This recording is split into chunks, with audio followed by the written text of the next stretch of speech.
Halo semua, Wenita Indrasari di sini.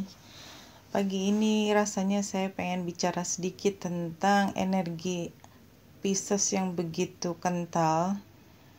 Dan ini adalah masa-masa kritis hari Senin, Selasa, Rabu, Minggu ini sebetulnya. Apalagi dengan kondisi Merkurius sekarang sedang station, berhenti di satu titik di derajat. Kemudian nanti dia akan mundur, jadi dia sudah hampir keluar dari Pisces, dia kembali Pisces lagi, ketemu dengan Neptunus. Nanti pada hampir akhir Maret dia akan ketemu lagi dengan Neptunus, jalan, baru keluar dari Pisces masuk ke Aries.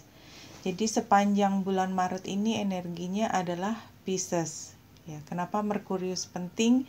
Karena memang kita hidup sehari-hari yang mengatur adalah perasaan dan pikiran, dan kebanyakan perasaan kita dipengaruhi oleh bagaimana cara kita berpikir.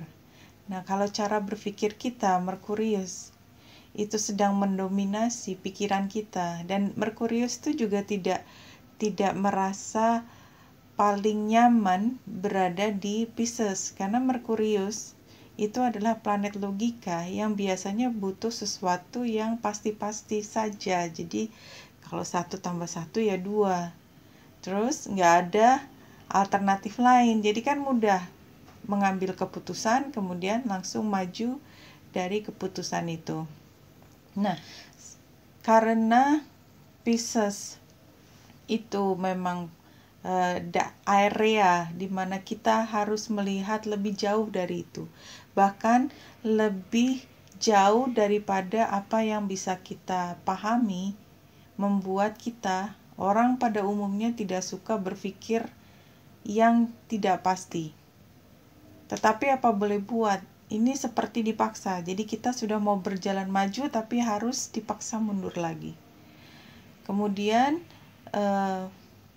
Merkurius di Pisces berinteraksi dengan Uranus yang baru masuk ke Taurus. Ini adalah, jadi sementara kita lagi berpikir kemana-mana gitu ya, karena memang susah sekali dipin down ke realitas.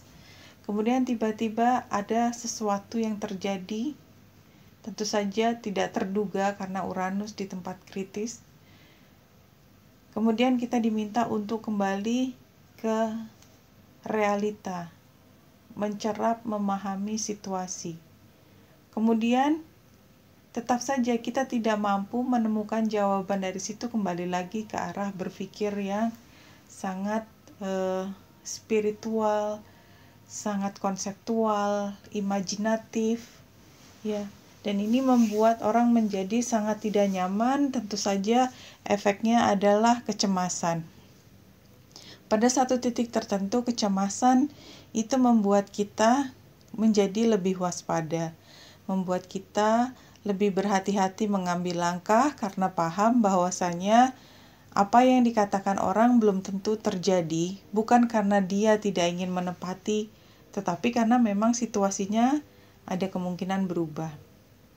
Tapi kebanyakan orang tidak diberi jawaban dengan pasti, itu membuat kita menjadi cemas, yang jelas kita rasanya ingin marah. Dan itulah yang paling berat, karena begitu kita merasa ingin marah, kita tidak puas, apalagi tidak puasnya ke orang lain, itu rasanya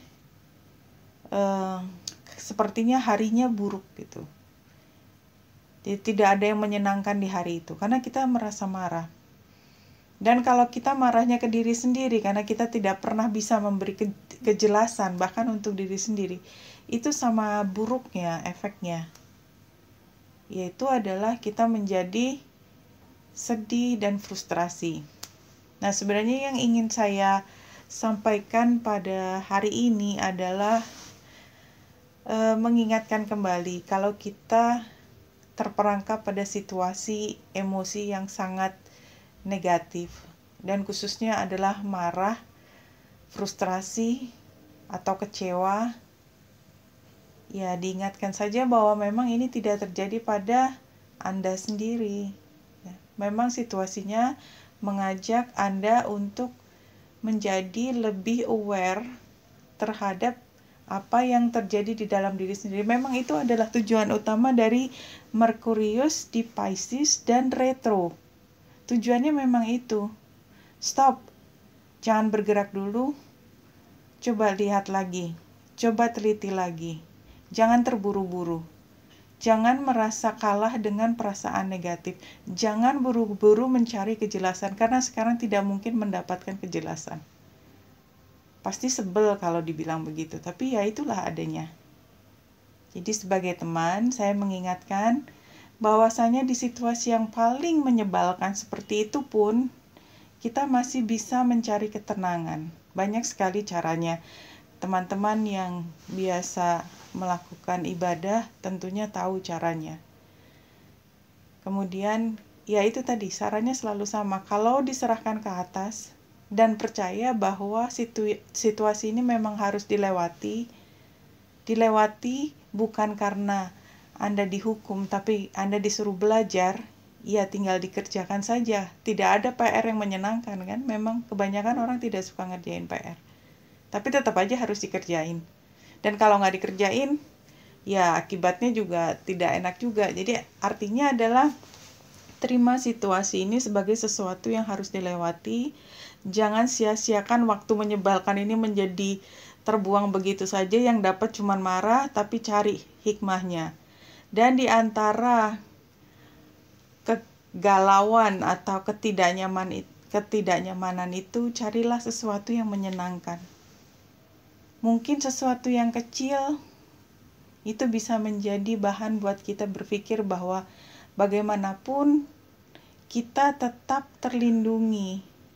Coba ingat, kalau tangannya tertusuk duri atau teriris pisau sedikit aja, rasanya nyeri dan itu tidak nyaman sama sekali. Kan sekarang tidak dirasakan. Anda tidak pusing, Anda tidak kelaparan, Anda tidak tertinggal jauh di tempat nggak jelas. Itu kan sudah hadiah. Bagaimana kalau begitu? Wenita Indrasari di sini. Semoga membantu. Salam hati dan cahaya.